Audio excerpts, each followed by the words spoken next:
Bismillah, Assalamualaikum, selamat datang kembali di Fakta Sejarah. Bagian terakhir, sebuah kisah dari Cak Andi, akun Wattpad Embek Ganteng Pitong Dino. Ini dia bagian terakhirnya.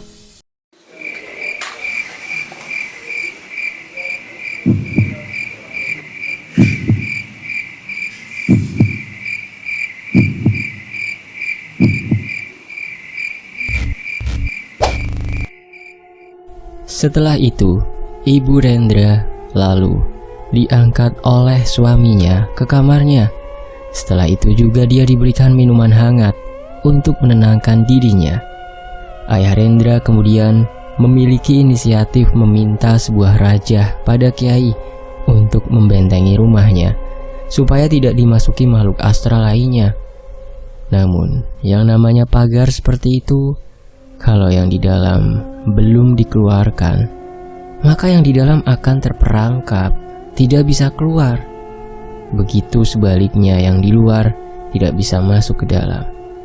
Hal ketidaktahuan itu membuat suasana rumah akan terasa sama saja, dan mungkin justru akan lebih parah kalau yang harusnya tidak di dalam malah ikut masuk, atau makhluk yang sedang sekedar singgah menjadi terjebak di dalam rumah.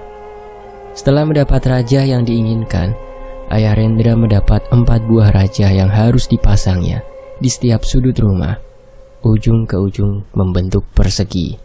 Raja pertama diletakkan di pojok ruang tamu, raja kedua diletakkan di kamar mandi, raja ketiga diletakkan di dapur, raja keempat diletakkan di kamar tamu.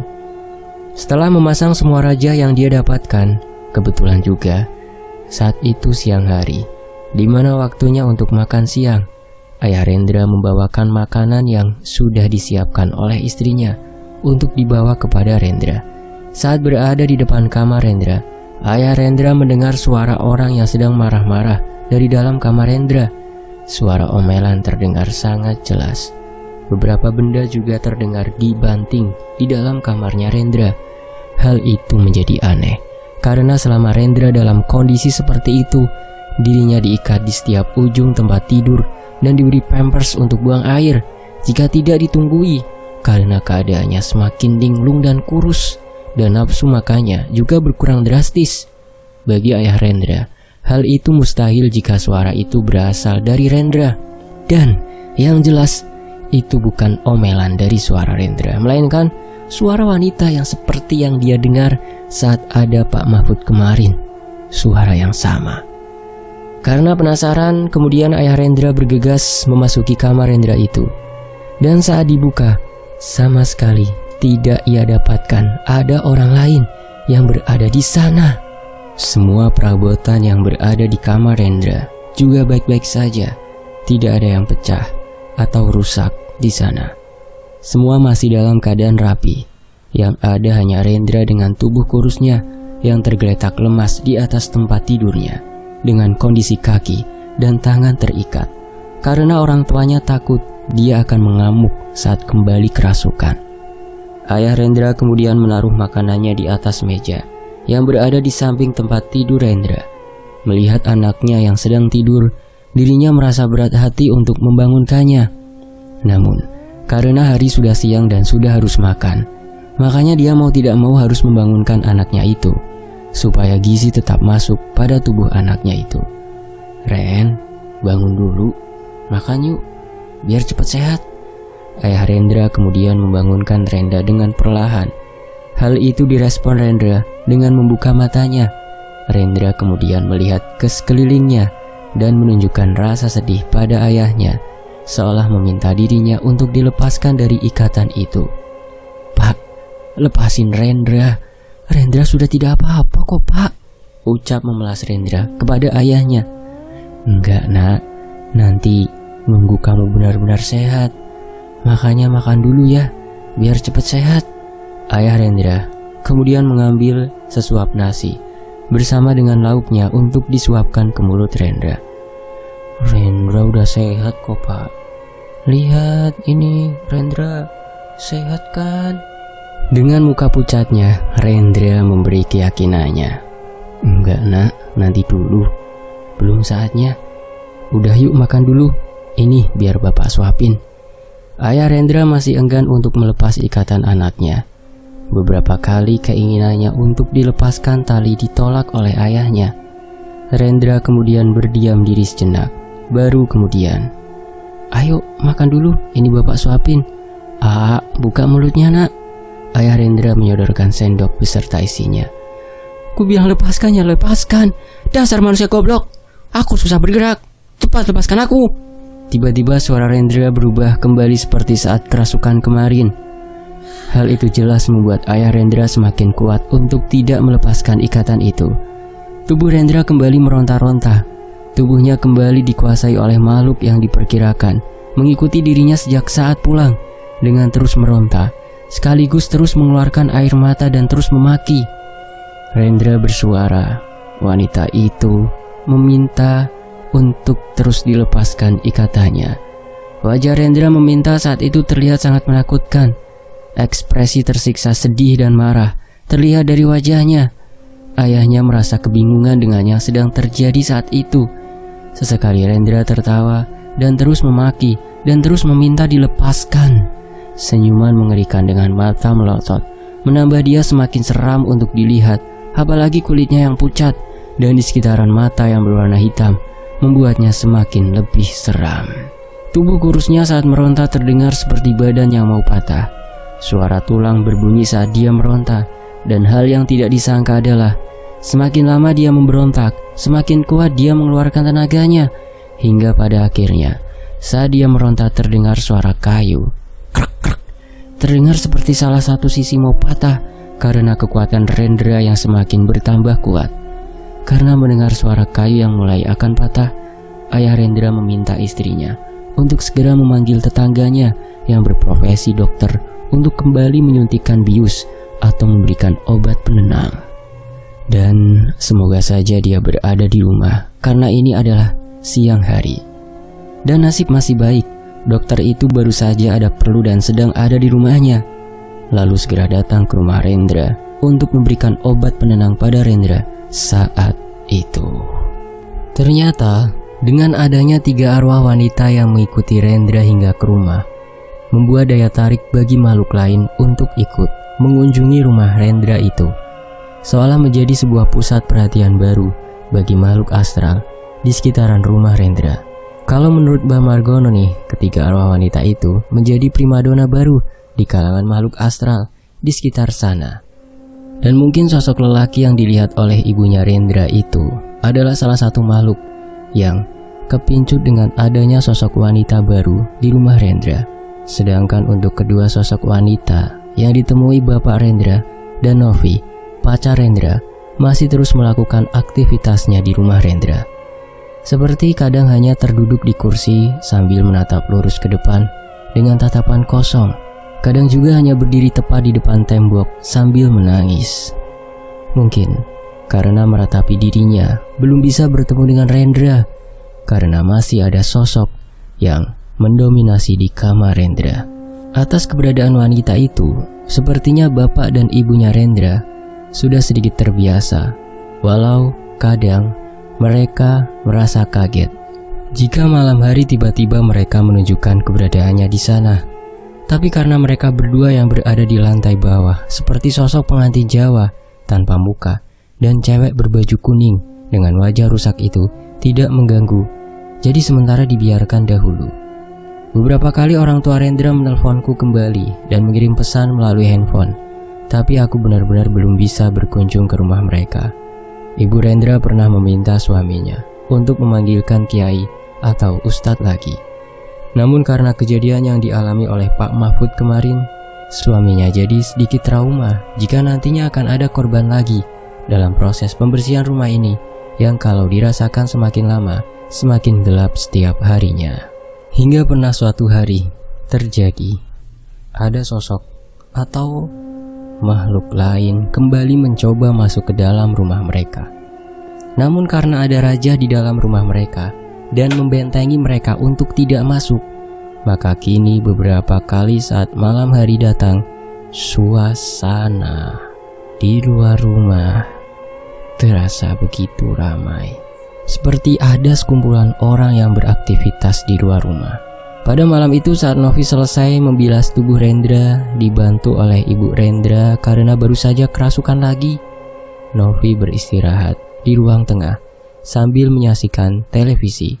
Kebetulan malam itu Novi menginap lagi di rumah Rendra karena bapaknya Rendra ada jadwal ronda di kampung, sehingga jika tidak ada Novi di sana, ibunya akan kewalahan kalau terjadi sesuatu kepada Rendra.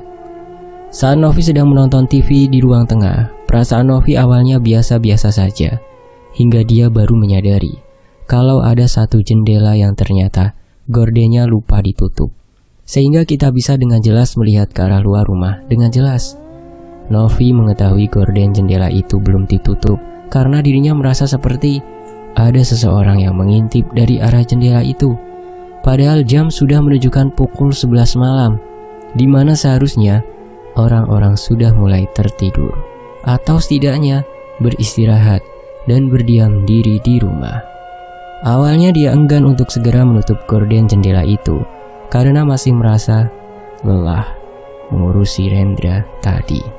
Memang aneh, seseorang yang sudah berbadan kurus karena susah makan, ditambah dia yang linglung tanpa bisa berpikir dengan jernih, tapi masih bisa melawan orang yang merawatnya. Ya maklum saja itu pasti kekuatan dari si cewek yang merasuki tubuh Rendra. Padahal harusnya Rendra termasuk orang yang terbilang tampan, namun sekarang wajahnya seperti seorang yang kurangan gizi. Saat beristirahat, Novi sepertinya melihat seseorang yang masuk dalam rumah. Semakin lama semakin sering, seolah sedang memperhatikan sesuatu di dalam rumah. Namun setiap kali Novi melihat ke arah jendela, dirinya tidak mendapati ada seseorang yang mengintip dari sana. Yang dia lihat adalah gelapnya suasana malam hari. Tapi perasaannya masih mengatakan kalau di jendela itu ada seseorang yang masih menatap ke dalam rumah. Karena kata hatinya masih mengatakan demikian, Novi kemudian mencoba untuk memfokuskan matanya dan memastikan memang tidak ada siapa-siapa di luar sana. Semakin lama dia memperhatikan ke arah jendela itu, tiba-tiba perlahan dia melihat dua pasang mata berukuran besar sedang melihat ke arah dalam rumah dan melihat ke kanan, ke kiri, atas, bawah. Hal itu membuat dirinya terkaget dan mengucek matanya untuk memastikan dia tidak salah lihat dengan apa yang dia lihat barusan. Dan setelah dia mengucek mata, dua pasang mata yang tadinya dia lihat di jendela sudah tidak ada lagi. Pikirnya dalam hati, dia pasti salah lihat karena merasa kelelahan mengurus Rendra tadi. Dia pun beranjak ke arah jendela itu, berniat untuk menutup gorden supaya di pikirannya tidak kemana-mana lagi dan bisa kembali menonton TV dengan nyaman dan beristirahat. Saat dia akan menutup gorden jendela, dia sempat melihat ke arah luar, dan saat itu dia melihat ada dua anak bermain di halaman samping rumah Rendra dengan badan penuh bulu berwarna hitam. Mereka berlarian ke sana kemari. Terlihat sangat asyik sekali mereka bermain. Novi masih tidak memperdulikan bulu lebat berwarna hitam di sekitaran tubuh mereka. Yang dia heran adalah ada anak bermain di jam malam seperti ini. Mereka ini anak siapa? Dia masih terus memperhatikan ke arah anak-anak itu hingga melihat mereka ke salah satu titik di tengah-tengah malam dan berjongkok di sana sambil mengambil sesuatu di sana. Terlihat asik menurut Novi mereka bermain di sana, hingga saat disadari kalau mereka berbulu. Kedua anak yang sedang bermain itu kemudian menoleh ke arah jendela di mana Novi melihat mereka, dan dilihatnya dua anak bergigi lancip semua menyeringai ke arahnya dengan mata yang merah menyorot ke arahnya. Wajahnya hitam dan hanya terlihat gigi tajam dan mata merah yang bersinar itu. Melihat wujud dari kedua anak itu membuat dia langsung bergidik ngeri. Ditambah kedua anak itu kemudian melempar sesuatu ke arah jendela di mana Novi berada dan membuat suara kencang ketika benda itu mengenai kaca jendela. Sontak membuat Novi berteriak sembari menutup gorden dengan sangat kencang sehingga gorden tidak tertutup dengan rapat. "Wah, Bu, aku takut, Bu. Itu ada anak di luar, Bu. Anak siapa? Wajahnya menakutkan." Dia berteriak panik sekencang-kencangnya sambil duduk berjongkok menutupi mukanya. "Kenapa, Novi? Ada apa? Kamu lihat siapa di luar?" Dengan tergesa-gesa Ibu Rendra berlari dari dapur karena sedang membuat teh untuk teman beristirahat. "Itu Bu, di luar aku melihat ada anak yang menyeramkan Bu di luar sana." Dengan menutupi mukanya Novi menunjuk ke arah luar. Mendengar keterangan Novi, Ibu Rendra kemudian bangkit dan mencoba melihat ada apa di luar sana. Dia kembali membuka gorden yang masih sedikit terbuka itu. Saat dilihatnya keluar, dirinya tidak melihat apapun di luar sana. Hanya ada kesunyian yang dilihatnya. Setelah itu ibunya Rendra menutup kembali rapat-rapat gorden jendela itu dan menyuruh Novi untuk pindah ke sofa di ruang tengah untuk menenangkan dirinya sembari menikmati teh yang sudah dibuatkan. Dan saat mereka berdua duduk di ruang tengah, Novi terus mengatur nafasnya yang tidak beraturan karena ketakutan, dan ibunya Rendra duduk di sebelahnya sembari menenangkan pikiran Novi. Lagi proses penenangan Novi, tiba-tiba terdengar suara ceklek, dan seketika seluruh lampu yang menerangi ruangan mati, seolah ada yang mematikan saklar pusat di kamar ini. Belum selesai Novi mengatur nafas dan menenangkan dirinya, hal itu membuat Novi kembali berteriak dan memegang erat tangan Ibu Rendra sambil berkata, "Bu, jangan jauh-jauh dari aku ya, aku takut." Dengan nafas tidak beraturan, Novi kemudian mencari tangan Ibu Rendra. Saat itu Ibu Rendra masih berada di sampingnya dan sudah dalam posisi berdiri, dan itu tidak diketahui Novi, tapi tetap menjawab perkataan Novi. "Iya, Ibu di sini kok. Paling ini hanya mati lampu sebentar," jawab suara Ibu Rendra di samping Novi yang saat itu sudah dipegang tangannya oleh Novi. Namun hal aneh dirasakan oleh Novi. Tangan ibunya Rendra ini terasa sangat dingin. Dia tetap berpikir positif. Mungkin tadi baru saja mencuci piring di dapur, karena sedari tadi ibunya Rendra berada di dapur berberes semua keperluan Rendra yang sudah kotor, seperti gelas, piring, dan beberapa perabot yang dibawa untuk mengurusi kebutuhan Rendra. Dan ternyata Ibu Rendra sudah dalam perjalanan untuk keluar rumah, bermaksud untuk melihat apakah meteran listrik turun atau anjlok. Dan tadi sebenarnya Ibu Rendra mengatakan, "Ibu ke depan sebentar, memastikan saklar di luar rumah turun atau tidak." Terus tangan yang dipegang Novi siapa? Nanti kita akan tahu siapa sebenarnya dia. Kita lanjut. Ibu Rendra kemudian keluar rumah. Saat membuka pintu rumah, sepertinya Novi tidak mengetahuinya, sehingga dia masih terus duduk di sana, seolah sedang bersama Ibu Rendra. Setelah keluar rumah, kemudian Ibu Rendra pun melihat ke sekeliling rumah. Ternyata hanya rumahnya saja yang meterannya turun. Para rumah tetangga masih bersinar, diterangi lampu-lampu mereka. Ibu Rendra kemudian berjalan dan melihat ke arah kotak meteran listrik sambil membawa senter penerangan untuk melihat saklar di dalamnya. Hal mengejutkan terjadi saat dirinya membuka penutup kotak meteran listrik. Saat dia membuka kotak itu, dia dikagetkan dengan munculnya wajah seorang anak laki-laki yang tertawa riang dengan wajah yang sangat pucat. Hal itu membuat Ibu Rendra terkejut dan menutup kembali kotak meteran itu dan terus beristighfar, berkata dalam hati kalau yang dilihat itu tidak ada. Dia menginstruksi otaknya bahwa dia salah lihat sesuatu di dalam otak itu. Setelah pikirannya kembali tenang, ibunya Rendra kembali mencoba untuk membuka kotak itu dengan membaca ayat kursi.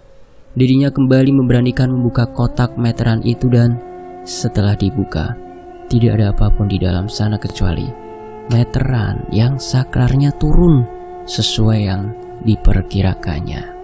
Dia pun kemudian menaikkan kembali saklar ke atas sehingga kembali menyala seluruh lampu rumah Rendra yang tadi sempat padam. Dan setelah lampu kembali menyala, dari dalam rumah terdengar Novi menjerit dan berteriak sangat keras, membuat Ibu Rendra kembali kaget karena suaranya dan segera berlari ke dalam rumah, takut Novi kenapa-kenapa. Sesampainya di dalam rumah, Novi sudah duduk di pojok bawah sofa sambil meringkuk memeluk kakinya. Wanita di atas itu jahat. Dia tidak pantas untuk Rendra, ucap Novi dengan tatapan kosong mengarah tembok. "Nov, kamu kenapa, Nov? Jangan bikin ibu ketakutan." Ibu Rendra mencoba menyadarkan Novi yang sepertinya berbicara ngelantur. "Rendra sayang, kamu kenapa lebih milih dia?" Ucapan Novi mulai tidak jelas Nov, istighfar Nov, ini ibu Nov. Ibu Rendra mulai khawatir dengan keadaan Novi malam itu. Saat itu juga dari arah lantai 2 terdengar suara wanita tertawa dengan keras. Mendengar suara itu, kemudian Novi melihat ke arah tangga sambil melotot seolah murka setelah mendengar suara itu dan segera bangkit dari posisinya terduduk itu dan berjalan ke arah tangga. Pergi kau wanita jahat, menyingkir dari Rendraku. Rendra, aku sayang kamu Ren, Novi seolah berkata pada seseorang di lantai 2 sambil menggerakkan badannya dan mengelus rambutnya sendiri yang panjang. Tiba-tiba kamar Rendra yang tadinya tertutup rapat dapat terbuka sendiri. Padahal tidak ada yang membuka sama sekali. Kalian tahu sendiri posisi Rendra di dalam sedang diikat oleh orang tuanya untuk menghindari hal yang tidak diinginkan. Dan setelah pintu terbuka lebar, tiba-tiba ada seseorang perempuan bertubuh ramping, tinggi, dengan tangan panjang, lebih panjang dibandingkan ukuran panjang orang normal, dengan kuku hitam panjang dan muka yang memang terbilang cantik. Tidak, Rendra, hanya untukku, tidak untuk siapapun selain aku. Wanita itu terdengar tertawa dengan bangga atas dirinya. Tidak, Rendra itu untukku, bukan kamu. Aku suka sama dia.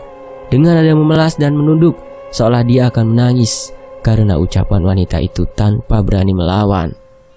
Ibu Rendra yang terkejut melihat wanita berada di kamar Rendra dengan kondisi yang tidak normal membuatnya kembali pingsan. Enyah kau dari sini. Jangan berharap Rendra akan menjadi milikmu. Wanita bertangan panjang itu mengusir Novi, atau lebih tepatnya sosok wanita yang merasuki tubuh Novi. Dan setelah itu, tubuh Novi perlahan melemas sambil meneteskan air mata hingga akhirnya terkulai dan terbaring di lantai tak sadarkan diri, seolah yang merasuki Novi sudah pergi dari tubuhnya.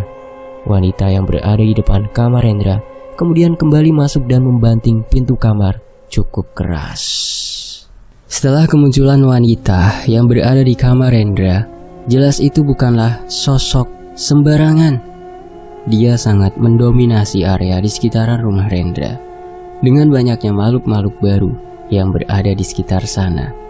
Padahal sebelumnya, area sana sama sekali tidak ada penampakan atau aktivitas mistis sama sekali. Namun, semenjak beberapa hari itu, banyak sekali warga yang melihat penampakan pada malam hari, terutama di jam menuju tengah malam. Walaupun sudah larut, di daerah rumah Rendra memang cukup ramai berseliweran orang-orang. Sedangkan di dalam rumah Rendra juga tidak kalah sering aktivitas astral intens terjadi. Hal itu disebabkan karena raja yang dipasang Bapak Rendra tanpa melalui proses mengeluarkan terlebih dahulu, sehingga makhluk yang sekedar ingin mampir dan berkenalan dengan sosok yang berada di kamar Rendra itu ikut terjebak di dalam rumah. Satu kejadian yang pernah terjadi selanjutnya juga dialami oleh ketiga orang sekaligus, yaitu kedua orang tua Rendra dan Novi. Novi ini tidak pernah kapok walau dia merasa ketakutan sebenarnya. Tapi karena rasa sayang dan rasa cintanya terhadap Rendra dan keluarga membuatnya bisa bertahan di sana, walau sering dibuat senam jantung dan kerap pingsan karena diganggu oleh makhluk astral yang berada di sana. Dan kebetulan selama satu hari itu, Rendra sama sekali tidak kerasukan. Tidak ada gangguan yang membuat Rendra bertingkah aneh. Rendra seolah sembuh dari gangguan makhluk astral itu. Sejak pagi, Ibu Rendra merawat Rendra, membersihkan badannya, menyuapi makan, dan memberikan air yang sudah diberi doa oleh suaminya. Dan biasanya Rendra setelah meminum air yang sudah didoakan, cenderung dirinya akan mengamuk, seolah merasa kepanasan di dalam tubuhnya. Dan biasanya dia akan menolak terlebih dahulu minuman itu. Tapi pada hari itu, Rendra sama sekali tidak menolak dan tidak mengamuk setelah meminum air yang sudah diberi doa itu. Semburat senyum mulai terpancar dari kedua orang tua Rendra yang merasa Rendra akan segera sembuh dan berharap gangguan itu sudah mulai hilang, sehingga anaknya bisa kembali sehat dan beraktivitas seperti biasanya. Walaupun Rendra saat disuapi makan masih dalam keadaan mata yang masih menatap kosong ke salah satu sudut rumah, tapi setidaknya dia tidak memberontak dan tetap tenang saat sedang disuapi. Ibu Rendra segera memberi kabar bahagia itu kepada Novi. Dan nampaknya Novi pun merasa bahagia bahwa mendengar kabar Rendra sudah akan sembuh. Dan nanti sore selepas pulang bekerja, Novi berencana untuk kembali menginap di rumah Rendra. Namun mereka sama sekali tidak menyadari kalau hal yang tidak diinginkan akan terjadi, karena merasa Rendra sudah cukup tenang selama seharian ini. Ibu Rendra mencoba berbicara pada suaminya untuk melepas ikatan yang selama ini menjerat Rendra di bagian kedua kaki dan tangannya. Namun, suaminya tidak semerta-merta mau menyetujui hal itu dan memutuskan untuk melihat dulu kondisi Rendra sore hari itu. Orang tua Rendra kemudian berjalan menuju ke kamar Rendra. Sesampainya di depan kamar, mereka sudah tidak mendengar lagi suara Rendra yang bercengkrama dengan orang lain, walau sebenarnya itu adalah suara dari makhluk astral yang sedang ngobrol dengan Rendra. Ayah Rendra pun memasuki kamar. Sama sekali tidak ada yang aneh. Ibu Rendra kemudian menutup gorden yang berada di dalam kamar karena sore akan berganti malam. Ayah Rendra kemudian melihat kondisi Rendra di atas tempat tidur yang sedang berdiam diri di sana sambil menatap langit-langit dengan tatapan kosong. Rasa haru muncul pada hati ayah Rendra. Dia tidak tega sebenarnya saat kemarin mengikat anaknya seperti itu. Hingga kini yang dia lihat adalah seorang anak laki-laki yang dulu ia besarkan, berbadan sehat bugar, kini terlihat hanya seperti tulang yang dibungkus oleh kulit. Rasa haru tidak bisa dibendung lagi. Air mata mulai menetes dan membasahi pipinya. "Kasihan sekali kamu, Nak. Apakah kamu sudah benar-benar sembuh?" tanya ayah Rendra, yang tak bisa menahan tangisnya bertanya pada Rendra. Rendra hanya bisa berdiam diri tanpa mengatakan apapun dan terus memandang ke langit-langit dengan tatapan kosong. "Biar Bapak lepaskan ya ikatanmu. Kamu jangan berontak lagi. Bapak bakal bantu kamu kalau makhluk itu datang lagi dan gangguin kamu," ucap ayah Rendra sembari dia mulai melepaskan ikatan pada Rendra. Istrinya melihat dari belakangnya dan membantu melepaskan satu ikatan yang berada di kaki Rendra. Dan setelah terlepas ikatan Rendra, Ibu Rendra kemudian duduk di sebelah anaknya sambil memijat tangan Rendra dengan penuh kasih sayang. Ibu mana yang kuat melihat anaknya beberapa hari diikat seperti dipasung sehingga membatasi pergerakan anaknya itu? Saat dipijat oleh ibunya, Rendra sempat melirik ke arah ibunya lalu kembali menatap langit-langit dan air mata mengalir di ujung matanya. Seolah Rendra merasa tersiksa oleh keadaan seperti itu, namun dirinya tidak bisa melawan sama sekali. Saat sedang dipijati oleh ibunya dan ayahnya sedang membacakan doa di sekitar kamar Rendra, Rendra kemudian mengeluarkan suara seolah ingin mengatakan sesuatu, dan saat itu bertepatan dengan Novi yang datang di kamar Rendra, dan jam sudah menunjukkan pukul 6 sore, di mana waktu maghrib sudah tiba. Suara azan sudah mulai berkumandang di seluruh penjuru. Dengan suara lemas dan serak Rendra seolah ingin berbicara. "Apa, Nak? Kamu mau apa? Makan atau mau minum?" tanya ibunya merespon. "Mungkin Rendra haus, Bu. Coba kasih minum," ucap ayahnya sambil memberikan gelas berisi air putih kepada istrinya. Kemudian Ibu Rendra menyuapkan air dengan sendok ke dalam mulut Rendra, dan air itu kemudian ditelannya dengan cepat. Beberapa suapan air dijulurkan oleh ibunya ke dalam mulutnya. Tegukan demi tegukan ditelan oleh Rendra, hingga akhirnya Rendra memberi isyarat untuk berhenti. "Bu, Novi disuruh pergi dulu saja dari sini," suara lemas Rendra berkata pada ibunya, meminta Novi untuk pulang dulu. "Loh, kenapa, Nak? Dia ingin membantu merawat. Dia sudah beberapa hari ini selalu nungguin kamu loh, Ren," tanya heran ibunya. "Aku mohon, Bu. Aku tidak mau dia kenapa-kenapa. Tolong Novi disuruh pulang dulu ya, Bu." Masih dengan suara lemas, Rendra memohon, dan kali ini air mata benar-benar keluar deras dari matanya. "Kenapa, Ren? Apa aku ada salah sama kamu? Aku gak mau pulang, aku mau jagain kamu sampai kamu sehat bugar seperti dulu lagi, Ren." Novi menolak untuk disuruh pulang. Tangan Rendra kemudian menjulur ke arah Novi dengan lemasnya, dan disambut tangan Novi yang kemudian memegang erat tangannya. Begitupun Rendra membalas genggaman Novi dengan sekuatnya. "Lebih baik kamu pulang." Kali ini dengan suara berbisik Rendra berkata, hingga ayah dan ibunya, bahkan Novi yang berada tepat di sampingnya pun tak mendengarkan apa yang Rendra ucapkan. "Apa, Ren? Kamu bilang apa? Aku gak dengar." Novi meminta Rendra mengulangi kata-katanya. Rendra pun memberi kode pada Novi untuk mendekatkan telinganya, dan direspon oleh Novi dengan mendekatkan telinganya di sebelah kepala Rendra. Dan hal tak terduga terjadi. Rendra kembali menghilang. Kata-katanya kembali namun, "Lebih baik kamu pulang." Rendra menghentikan perkataannya sekejap lalu kemudian melanjutkannya lagi, namun hal ini yang membuat orang tuanya dan Novi kaget dengan yang dilakukan Rendra dan gerak-geriknya. "Karena sampai kapanpun Rendra akan tetap menjadi kekasihku." Rendra melanjutkan perkataannya, namun dengan suara yang cukup kuat dan berubah suara menjadi seperti suara perempuan lagi. Hal itu membuat Novi terkejut dan segera melepaskan tangan Rendra. Ternyata dia kembali kerasukan. Tubuh Rendra saat itu langsung seperti terangkat ke atas dan melayang dengan kaki berada di bawah. Wajah menakutkan kembali dia tampakkan. Mata melotot dengan bola mata berwarna putih. Semua dia tunjukkan pada orang yang berada di kamarnya. Suara jeritan wanita dari lantai 1 terdengar bersamaan. Suasana panik terjadi saat Rendra kembali kerasukan. Sebuah kesalahan karena melepas ikatan Rendra saat itu. Setelah itu dengan cepat Rendra melayang rendah dan keluar dari kamarnya. Dan seketika itu juga lampu rumah mereka kembali padam. Ayah Rendra kemudian melihat dan membuka jendela, melihat sekitar rumah. Ternyata yang mati listrik hanyalah rumah mereka saja. Rumah para tetangga masih menyala dengan terang. Suara ribut di lantai 1 terdengar setelah Rendra melesat melayang keluar kamar. Dan sudah dipastikan Rendra turun ke lantai 1. Namun mereka tidak akan bisa keluar rumah ini karena sudah diberi pagar gaib oleh ayah Rendra. Ibu Rendra diinstruksi oleh suaminya untuk mencari lilin atau senter sebagai penerangan, sedangkan Novi dan ayah Rendra berpencar mencari di mana Rendra. Sebenarnya Novi sempat menolak jika harus mencari Rendra secara terpisah.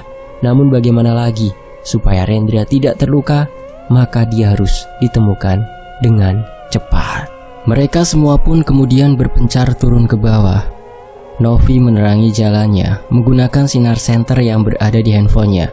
Sedangkan ayah Rendra hanya mengandalkan sisa cahaya dari luar yang masih tersisa oleh sinar matahari yang samar-samar mulai menghilang. Suara gaduh terdengar di 3 arah. Satu di arah gudang belakang, satu di arah dapur, dan satu lagi berada di ruang kamar tamu. Ayah Rendra kemudian langsung berlari ke arah gudang rumah. Sebenarnya aneh rasanya, karena akses gudang rumah hanya bisa dimasuki dari arah pintu yang berada di luar rumah. Tapi, setiap kemungkinan tetap harus dicoba. Barangkali pagarnya jebol, barangkali juga makhluk itu memang tidak mempan terhadap pagar yang dibuat ayah Rendra itu. Yang mereka pikirkan hanya keselamatan Rendra. Jangan sampai Rendra melakukan yang bisa membahayakan dirinya. Sesampainya di gudang rumah, ayah Rendra merasa kesulitan untuk membukanya. Padahal gudang itu tidak pernah dikunci, karena hanya berisi barang-barang yang tidak berguna. Pikir ayah Rendra, pintunya macet dan mencoba untuk mendobraknya. Setelah berhasil mendobrak, ditemuilah Rendra yang sedang terduduk di sebuah ember cat bekas di dalam gudang sambil tertunduk dan menangis. Ayah Rendra kemudian mendekati Rendra dengan hati-hati, berharap Rendra tidak melakukan perlawanan saat didekati. Sedangkan ibu Rendra, setelah mendapatkan senter dari kamarnya, dia kemudian beranjak mencoba mencari Rendra di ruang kamar tamu. Dengan berjalan penuh kewaspadaan dan membaca ayat kursi, dirinya berjalan. Saat di dalam perjalanan, dia mengarahkan senter ke segala sisi ruangan yang dilewati, dan kebetulan berjumpa dengan sosok wanita pengantin yang sedang berdiri menghadap tembok. Sosok itu jelas membuatnya kaget dan memalingkan senter dari arah wanita itu, dan kemudian terus berjalan hingga akhirnya sampai di kamar tamu. Suasana gelap semakin terasa karena jam sudah menunjukkan pukul 6:30. Saat di dalam kamar, dirinya pun juga menjumpai Rendra yang sedang terbaring lemas di atas ranjang. Bagaimana bisa Rendra dapat berada di 2 tempat yang berbeda secara bersamaan? Ibu Rendra pun mencoba mendekatinya dengan terus membacakan doa. Melihat Rendra yang kembali lemas di atas ranjang, pikirnya dia tidak akan memberikan perlawanan dan sesegera mungkin berteriak pada suaminya, dan Novi mengatakan Rendra berada di kamar tamu. Namun yang terjadi sama sekali tidak ada yang mendengar pemberitahuan dari ibunya Rendra ini. Semua tidak ada yang memberi respon. Sementara itu, Novi berjalan menuju ke arah dapur, di mana tadi di sana juga terdapat suara gaduh yang mungkin berasal dari Rendra. Saat melewati ruang tengah, di mana di sana ada sosok wanita berbaju kuning, Novi terlihat sangat hati-hati dan berharap tidak bertemu dengan sosok itu. Wajah rusak yang pernah dilihatnya kembali tergambar di ingatannya. Rasa ragu untuk melangkah serasa muncul begitu saja. Namun karena mengingat ini demi kebaikan dan menolong Rendra, dia kumpulkan keberanian untuk terus melangkah menuju dapur. Dan keanehan kembali terjadi. Novi juga melihat Rendra berada di sana, duduk merunduk di ujung meja saji. Seolah ketakutan, tangannya memeluk kedua kakinya dengan gemetar. Novi mencoba memberanikan diri untuk mendekati Rendra. Dengan perlahan dia berjalan sambil memanggil nama Rendra. "Ren, itu kamu kan? Kamu kenapa ngeringkuk di situ?" tanya Novi sambil terus waspada dengan sosok Rendra yang berada di depannya. Sosok Rendra yang berada di depannya sama sekali belum memberi respon pada Novi saat dipanggil. Semakin lama Novi semakin mendekat hingga akhirnya dia berada tepat di belakang Rendra yang sedang meringkuk ketakutan di sudut meja saji. "Ren, ini aku, kamu gak usah takut. Ayo bangun, kita kembali ke kamar kamu." Novi memegang pundak Rendra sembari mengajaknya untuk bangkit, walau dengan rasa sedikit ketakutan karena pengalamannya kemarin. Dan ternyata Rendra merespon Novi dengan menengok ke arahnya. Novi sempat kaget karena yang dia pikirkan saat Rendra menengok adalah dia akan mendapati wajah Rendra yang menakutkan. Namun ternyata tidak. Setelah itu, lalu Novi membantu Rendra untuk berdiri dan mendudukkan Rendra di kursi yang berada di dapur. Dia memberikan Rendra segelas air putih dengan tujuan untuk menenangkannya. Namun hal yang tak diduga terjadi pada saat itu. Sesaat setelah Novi berbicara pada Rendra, setelah memberinya minum, "Ini diminum dulu Ren, biar tenang." Novi menyodorkan Rendra segelas air putih dan diterima oleh Rendra. "Kamu kenapa belum pergi, Nov?" tanya Rendra dengan nada gemetar dan lemas. "Aku tidak akan pergi, Ren. Aku akan terus menemani kamu," jawab tegas Novi pada Rendra saat itu. "Kalau begitu," Rendra menghentikan ucapannya, "kalau begitu lebih baik kamu lenyap dari kehidupan Rendra." Suara Rendra kembali berubah menjadi layaknya seorang perempuan. Sebuah gelas yang diberikan Novi tadi kemudian dihantamkan pada kepala Novi sehingga memberi luka pada pelipis Novi. Novi yang terkejut sontak langsung mundur dari arah Rendra yang berada dan berusaha menjauh. Rendra yang kembali kerasukan kemudian bangkit dari posisi duduknya, memandang Novi dengan penuh amarah. Kemudian diraihnya pisau yang kebetulan berada di atas meja saji. Novi yang ketakutan mencoba untuk berlari sembari meminta tolong pada orang tua Rendra. Namun anehnya suara teriakan Novi sama sekali tidak terdengar oleh mereka. Pisau tajam yang digenggam Rendra diarahkan ke arah punggung Novi bagian belakang saat Novi hendak kabur dan berhasil menembus punggung Novi sehingga dia berteriak dengan keras karena kesakitan. Bertepatan dengan itu, sosok Rendra yang berada di gudang tiba-tiba berteriak dan menoleh ke arah ayah Rendra, lalu kemudian menghilang begitu saja. Hal sama terjadi pada sosok Rendra yang ditemui ibu Rendra di kamar tamu. Sosok yang menyerupai Rendra itu bangkit dari ranjang, kemudian berteriak menoleh ke arah ibu Rendra, lalu kemudian menghilang juga. Dan lampu yang tadinya padam kini kembali menyala, berbarengan dengan suara teriakan Novi dari arah dapur. Sontak, kedua orang tua Rendra langsung berlari ke arah dapur untuk melihat apa yang sebenarnya terjadi. Saat mereka berlarian ke arah dapur menuju ke tempat Novi, dari lantai 2 terdengar suara pintu kamar Rendra tertutup dengan sangat keras.